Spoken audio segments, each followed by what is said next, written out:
Okay, well, here she is.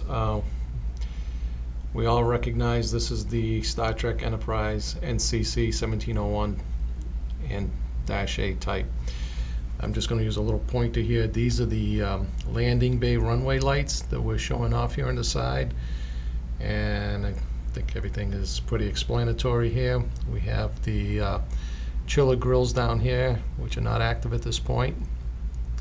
We have the navigation and strobes, impulse engine, deflector dish. Now, this came about from a few of you guys on the Science Sci-Fi Model Action Forum. You guys have been doing a lot of studying on the lighting sequence on the Enterprise refit in the first Star Trek movie.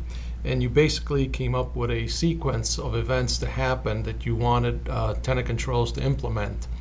And I guess Kenny Lau has been the spokesperson for you guys, and he brought this to me. Now we're going to start the sequence, but we're going to try to do this in a lower ambient lighting so you can see a better effect of it. We'll let it get all, the camera get all synchronized to itself and refocused. Now we're going to hit this button right, this button right here once, and what's going to happen is the deflector dish is going to come to half power, and it's going to stay like that for 10 seconds, and then it's going to ramp up to full power. Okay, and then after that it's going to wait 10 seconds, and then what's going to happen is as the amber is ramping down, the blue is ramping up to full power, as you can see. Now when this has happened, this sequence has happened, you are allowed to touch the button again, and what will happen is the crystal right here on the top of the saucer in the back section and the impulse engines on the back, excuse my pointer if you can see it right here, they just ramped up and stay lit.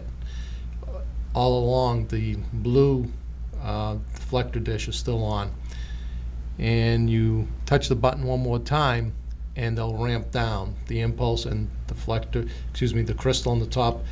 And you notice what happened is as it ramped down, the chiller grills popped on. This time around there was no ramp effect desired, so we just made them come on.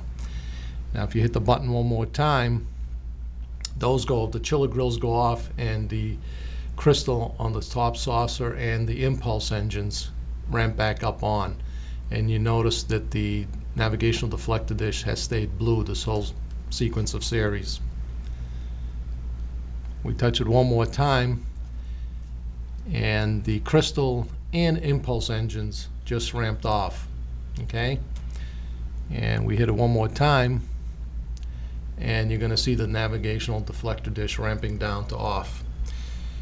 And that's it. That's what you folks wanted, and that's what we've implemented in this new combo board, which will be called the Combo-MVE.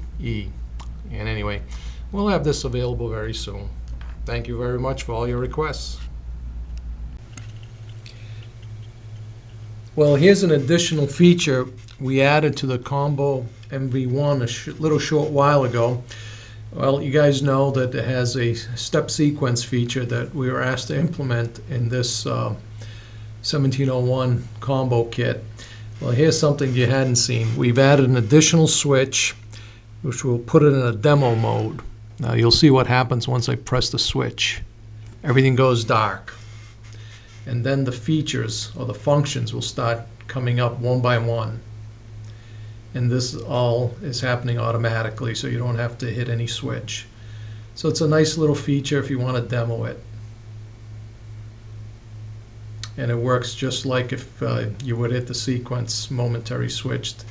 Instead of you having to do it, it will do it automatically.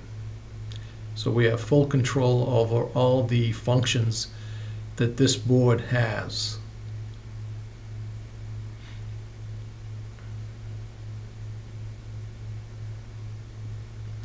And you can see the chiller grills just popped on down below.